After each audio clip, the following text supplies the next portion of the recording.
రామ్ నారాయణ రామ్. గమనించదగ్గ విషయం ఏమిటంటే ఆకాశంలో అనేక తారలు లేకపోతే ఆకాశం ఎలా ఉండేది? సూర్యుడు మరియు ఆకాశం, గాలి, భూమి ఎప్పుడూ ఈ మాట చెప్పలేవు. అన్ని మనుషులు నా దాసులు. ప్రభుత్వం ప్రజలకు ప్రకృతి గురించి చెప్పకపోతే ప్రజలకు ప్రకృతి అంటే ఏమిటో ఎలా తెలుసుకుంటారు? మనిషి శరీరం 5 అంశాలు: గాలి, నీరు, అగ్ని, సూర్యుడు, భూమితో తయారైంది. భూమిపై మానవ నిర్మిత రాజ్యాంగం ఏర్పడినప్పుడు ప్రకృతి సహజ వ్యవస్థ కోసం కూడా రాజ్యాంగం ఉండాలి. భూమి ఏర్పడినప్పటి నుంచి ఇప్పటి వరకు భూమికి పరిష్కారం లభించలేదు. చెడు పనులు చేస్తున్న వారిని సరిగ్గా మార్గదర్శనం చేయడం మన ధర్మం మరియు రాజకీయాల పేరుతో ప్రజలను మోసపోవడం జరుగుతోంది. వారి జన్మ హక్కులను, అంటే ప్రకృతి యొక్క ధర్మాన్ని మానవ నిర్మిత ధర్మంలో మార్చేశారు. మీరు ప్రకృతిలోని ధర్మాన్ని స్వీకరించి ప్రకృతికి కృతజ్ఞతలు తెలుపవచ్చు. ప్రకృతే మీ ధర్మం మరియు కర్మ. ఒకసారి సౌకర్యంగా కూర్చుని ఆలోచించండి.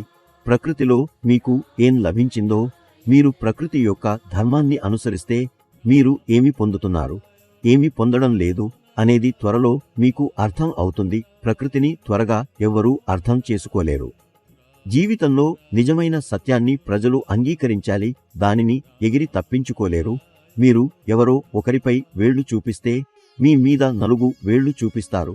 మీరు ఇతరులపై వేళ్లు చూపించే ముందు మీ మీద 4 వేళ్లు చూపబడినదని ఆలోచించాలి. అర్థం ఏమిటంటే ముందుగా మీరే సరిచేసుకోవాలి. మీరు మీ స్వీయ వివేకాన్ని అనుసరిస్తే అన్నీ మంచిగా ఉంటుంది.